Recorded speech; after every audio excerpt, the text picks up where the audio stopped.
If you watch a healthy coral reef, you'll eventually see something that defies standard predatory instincts. A tiny, striped fish swims directly into the gaping jaws of a moray eel, and instead of snapping shut, the eel holds perfectly still. This is the Bluestreak Cleaner Wrasse.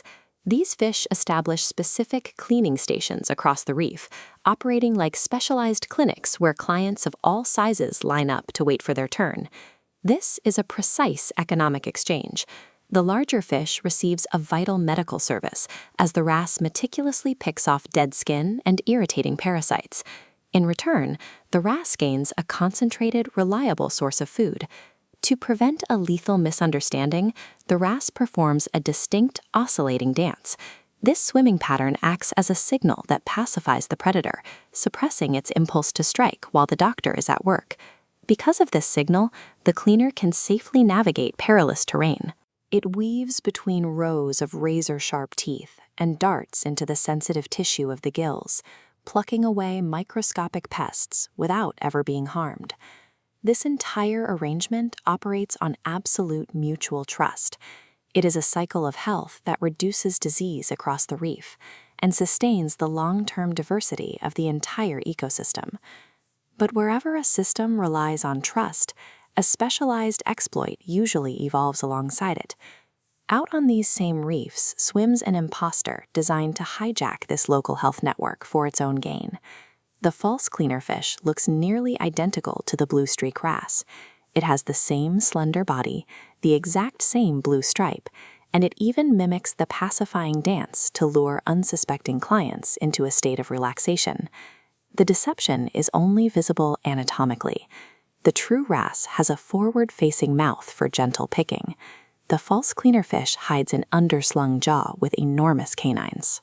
When the client relaxes, the imposter strikes, taking a vicious, tearing bite out of its fin and instantly fleeing.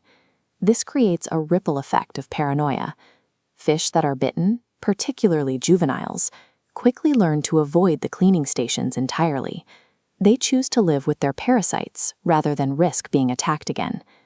Eventually, adult fish learn to spot the visual differences and chase the imposter away. The ecosystem adapts to this local fraud, but it demonstrates how easily a breach of trust can disrupt a healthy community. That breach of trust reaches a much larger scale when it enters the human world.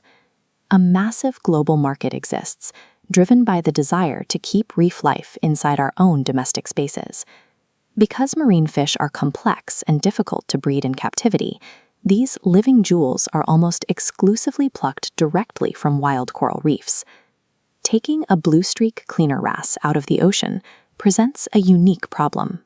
These fish are obligatory feeders. Their entire survival is locked into a specialized diet provided by the bodies of wild, massive predators.